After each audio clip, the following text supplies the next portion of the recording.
Good morning, and you're tuned into One Life Soccer TV, where me, Emmanuel Asare, is just going to give a report on yesterday's game between Southall Under 11s A and Ickenham Youth A.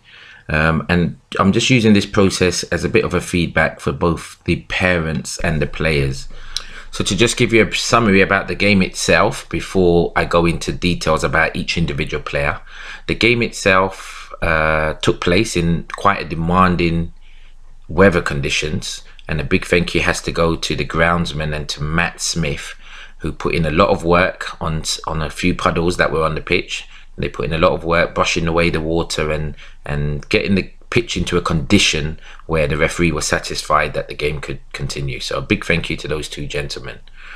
Once the game started, Ickenham came to the ground with high hopes. They had beaten Southall in a 9v9 tournament pre-season, and came into the game confident that they might be the first team to put a dent in Southall's 100% run. They started the game very brightly, the Ickenham boys. They passed the ball well. They interchanged well positions between the midfielders and the forwards. And to be honest with you, in the first 10 to 15 minutes, arguably, they were the better side, and took a 2-1 lead. But once the Southall players settled down into their rhythm, they've been a very entertaining team, and they've been taught to counter-attack very quickly this season. Once they got into their stride, it was evident that the Southall team were the stronger team, and they ran out in the end 6-2 victors.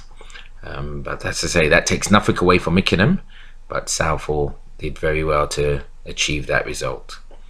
So let's get on to the individual players. I want to just do a brief summary running through the players so that you can watch this video back and, you know, get an insight into what Manny's thinking all of the time. Not just when they see me, but they can get a little bit of input using these videos. So it's a trial, and I'll look to get feedback from both the players and the parents to see if this is a method we'd like to continue with.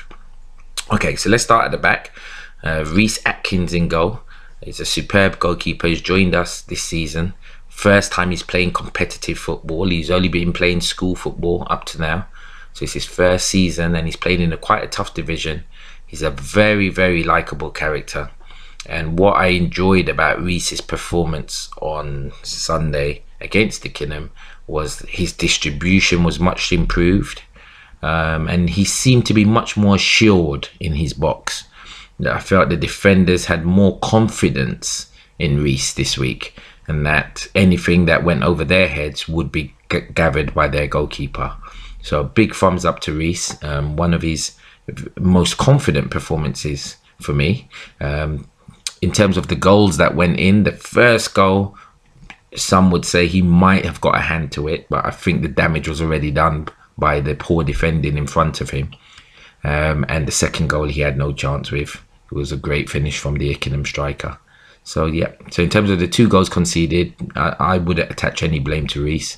And as I said earlier, his distribution and his attitude was much more where I would expect it to be.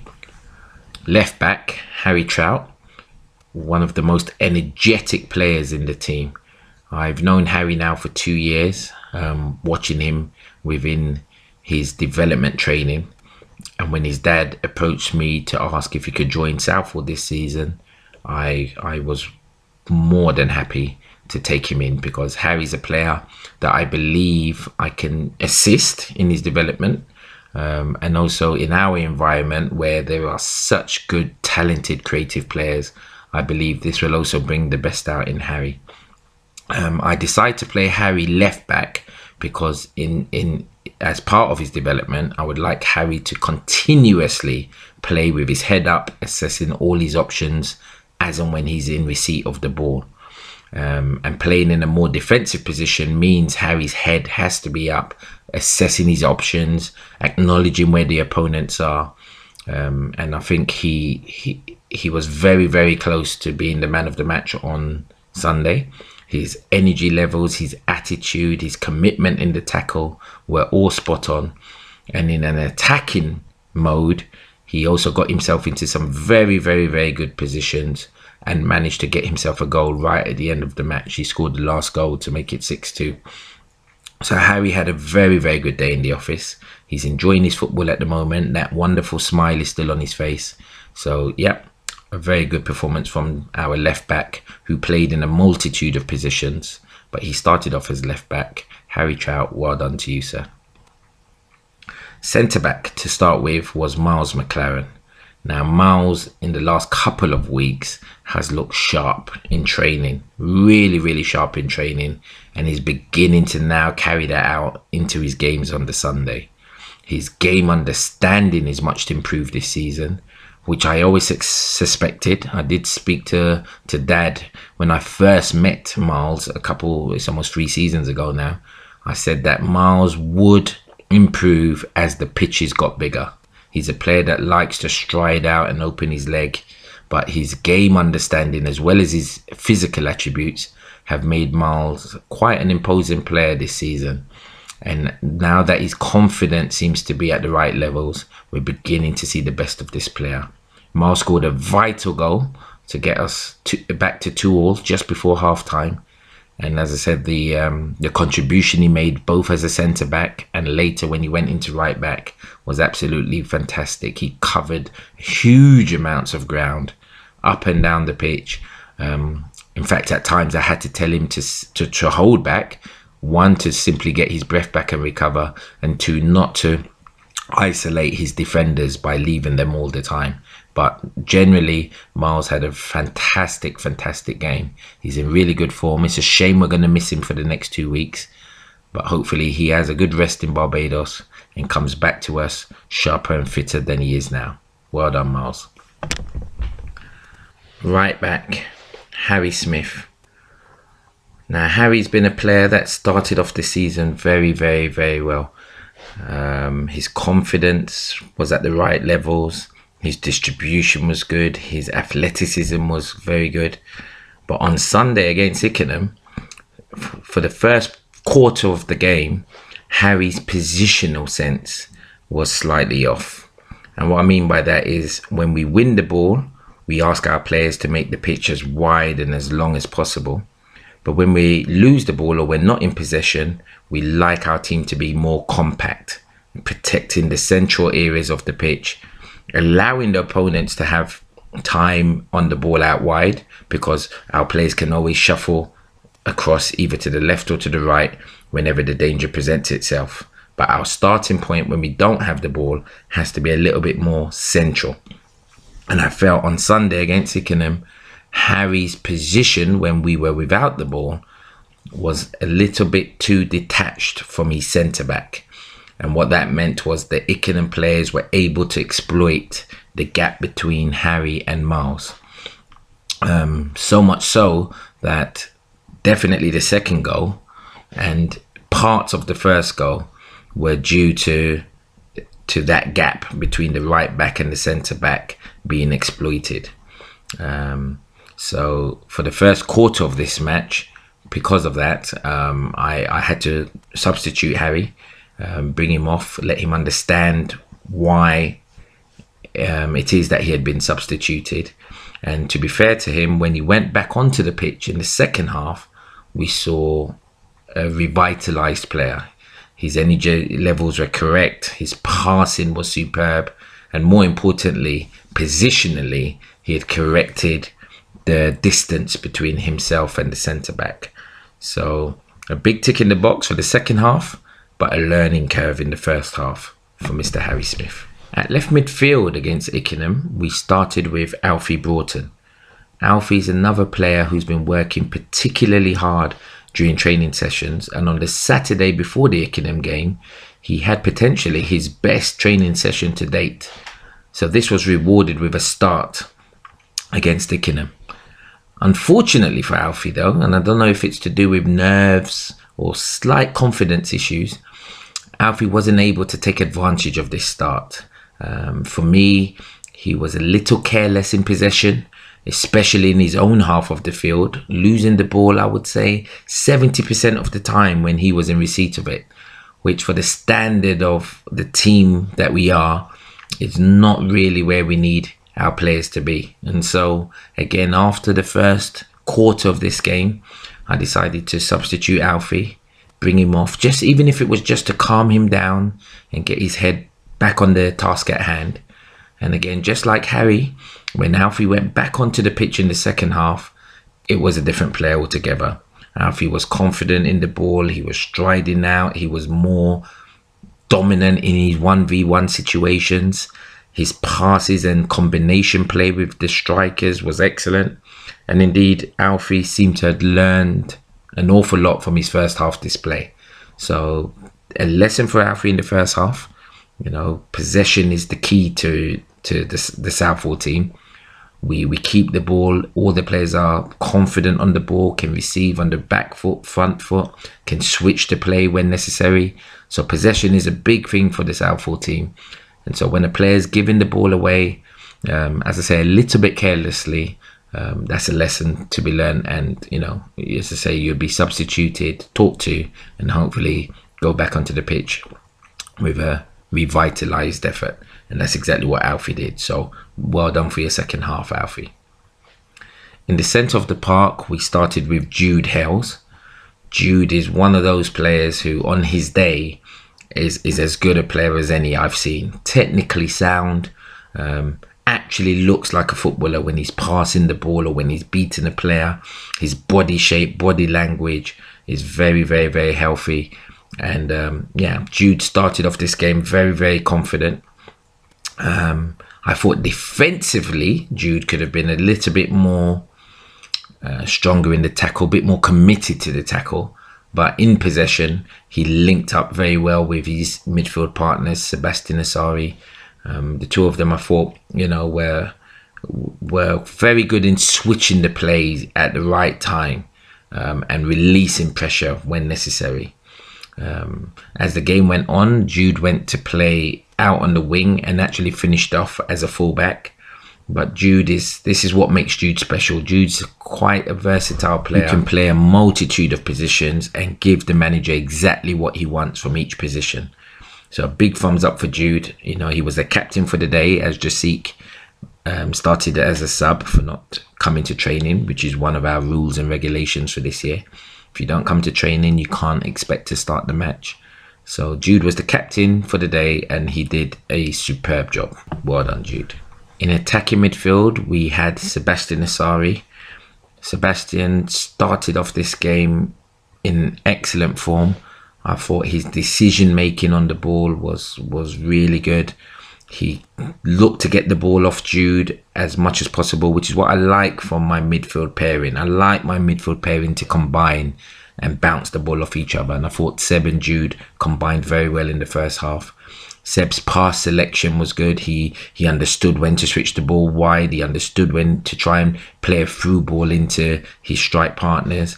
He even understood when to play backwards when he was under pressure and he had his back to the goal. So first half, you know, a very, very sound effort from Seb. Second half, when we put Seb up front, I felt the fact that he's been off injured for a week and then was away on a trip last week affected his fitness. So the work rate up front wasn't at the level that myself or Seb knows to be what we expect at this stage in the season. So he let himself down slightly in the second half, but I will give him the benefit of the doubt and say maybe that was a fitness issue rather than anything else. In the second half, I felt Seb's energy levels dropped. He's been away for 2 weeks, 1 week injured and 1 week on a school trip. And I just felt that the lack of conditioning that he's had in the last 2 weeks took its toll in the second half. So his energy levels were not where we expect them to be at this stage. He understands that. He knows the work he needs to put in. So that's fine. So he has to go away with a big thumbs up for his first half performance and to work on his conditioning so he can last out the matches better in the future. But well done, Seb. Right midfield, we started with Tom Dobbin. And this was a curious performance from Tom this week. Last week he was man of the match. I thought he was absolutely exceptional against Brookhouse last week. But Tom started this week against Ickenham with a strange reluctance to do his defensive duties. I thought Tom's starting position was too high up the pitch, which meant whenever the ball or the move broke down, Tom was never in the right position to recover and protect his fullback. And consequently, I felt very vulnerable down the right-hand side this week in the opening quarter.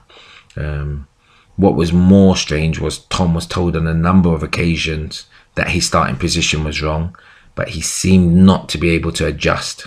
And so, like Harry and Alfie, the best thing to do at this stage was to take Tom off after a quarter of the game, explain to him why I felt he had come off, and then put him back in the game in the second half.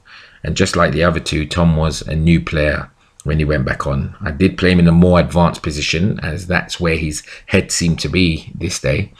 And I put him in attacking midfield in the second half, and he linked up very well with his wide men and with his strikers. His decision and his pass selection was good, and he was very, very influential in the second half in the attacking midfield role. What Tom needs to understand is the defensive side of the game can't be neglected. And at the level we're playing at in the Harrow League, any defensive errors will be punished. Whether you're playing the top team in the league or the bottom team in the league, the Harrow League is such that mistakes will be punished. And so, yeah, a learning curve for Tom in the first half, but a much, much improved Tom Dobbin in the second half. Up front, we started with Liam Locke. Liam is a player that has grown and grown and grown in confidence over the last few months, and is now reaching, if he can reach a peak at 11 years old, he's reaching a peak in his performance. You're beginning to see what I call a swagger in Liam. When he's got the ball 1v1, he looks very dominant, looks like he's going to beat his defender 90% of the time. His passes and crossing of the ball is exceptional. Some of his corners are, I feel like I'm watching a full men's team when Liam takes a corner. He whips the ball with accuracy into the penalty area, and it's something that we need to be able to capitalize on in the coming weeks. As far as free kicks are concerned, Liam and Seb are both fantastic free kick takers, having their own private duel at the moment for best free kick of the season. Liam put in another contender on Sunday against Ickenham, where he's hit a ball from a diagonal 20 yards out, and he's just struck this ball with sheer power, but he's hit it straight. The ball's gone straight as an arrow and has just flown in to the far right hand corner of the goal. And it's a wonderful goal, and it's a real privilege to have players that can score and produce free kicks like this, because it means that at any point in the game you have an advantage if the team commits an offence and gives away a free kick in and around their penalty area.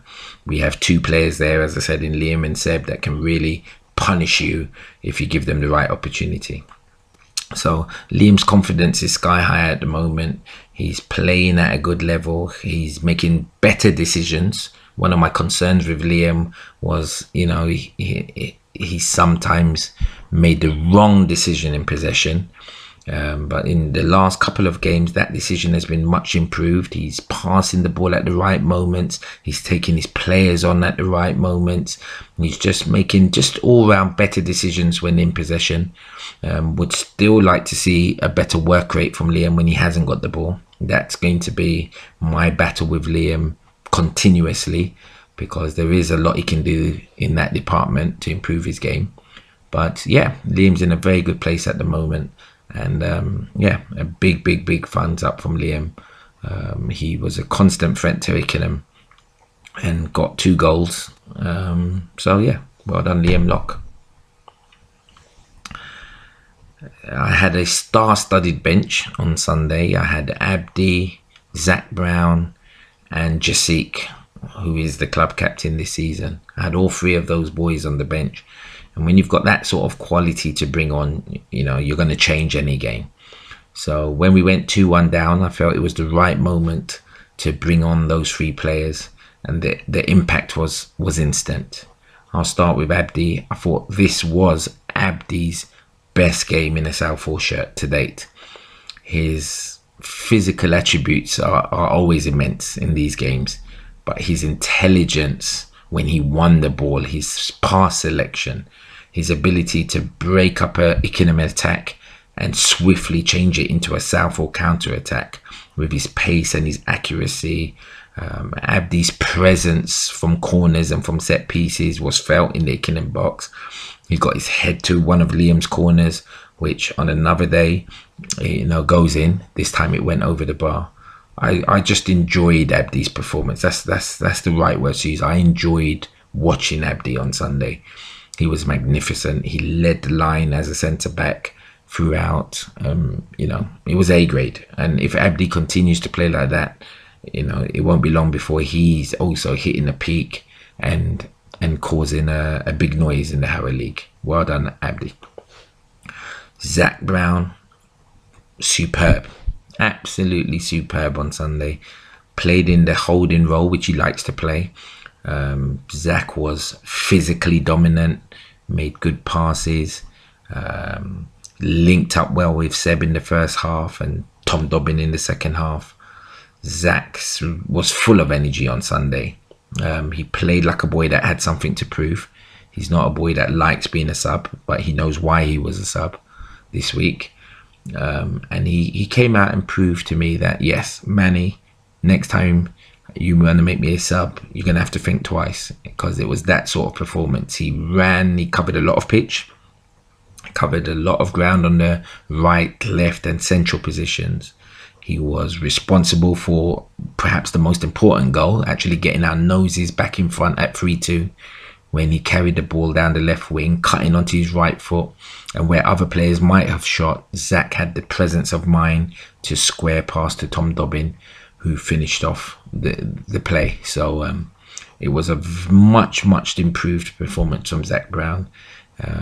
In this deep into the second half, when the game was won, Zach decided to sit very deep and protect his defence and ensure we gave nothing away in the latter stages of the game. So it was a very mature performance from Zach Brown, and a big thumbs up to him. Last but by no means least is our club captain this year, Jasik Benilla Hurtido. What can I say about this player that hasn't already been said? He came onto the pitch at left midfield and was instantly influential. His control of the ball, his decision making, his pass selection, his recovery runs, his forward presence. Jasik turned the game, not entirely by himself, but he played a big part in giving Southall a real forward push when he came onto the pitch. In the second half, I adjusted Jasik and put him in the attacking midfield role, which he has played with such confidence this season. And the one thing I've talked to Jasik about is his ability to score more goals when he plays in this attacking midfield role. He's the complete player to me in terms of his attitude, his physical presence, his tackling, his commitment in the tackle, his passes and pass selection are all at close to 90, between 90 and 100%. The one area I just felt Jasik needed to tighten up on was scoring, hitting the back of the net. His play and his attitude finds himself in great positions, and he just wouldn't take the right amount of care over his shots, in my opinion. But we had to talk about it, and since that time, Jasik scored 3 goals. Sunday's goal was the third in 2 games. And it was the third goal outside the box. Jasik is picking the ball outside the box and is striking through the ball perfectly. And his strike on Sunday against Ickenham was a fantastic finish. Drilled low and hard past the keeper. And, if Jasik adds goals to his game, that is the most complete under 11 player I've come across at the moment. And I deal with quite a lot of them. And Jasik is right up there, right up there at the moment. So it's a pleasure to coach him. His smile on his face, his communication with his teammates has improved this season, hence why he has the captain armband. And if Jasik carries on in this form, then we will have a player that will be very influential in our success this season. Very, very good, Jasik. Well done. So that's it. That's me, Manuel Asare, giving the players and the parents a little bit of feedback of my thoughts on yesterday's 4th success of the season. That's 4 out of 4 for the team now. And as I said, I think this could be a good medium for me to pass my thoughts on to the players. And if they can listen to what I'm saying and just take on board the little messages I'm sending through, I think we'll all be in a happy space. Thanks for watching One Life Soccer TV. Till next time.